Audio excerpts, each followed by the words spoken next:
Painless dental anesthesia is not as a far-fetched idea. Let's discuss how we can help the patient to have the best experience.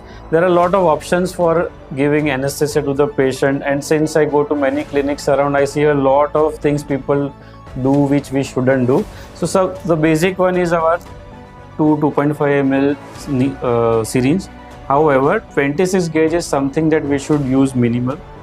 We usually or sometimes see people using a 22 gauge needle, but this will cause pain to the patient. Again, our reusable vial has a preservative which makes its acidic pH, and that causes pain in the tissues when we inject it. So better to use a cartridge. Cartridge is a single-use system, and that is why its pH is neutral. It doesn't have a preservative to make it acidic. It is again used with a surgical syringe, and there is an option to use a 30 gauge or a 27 gauge needle.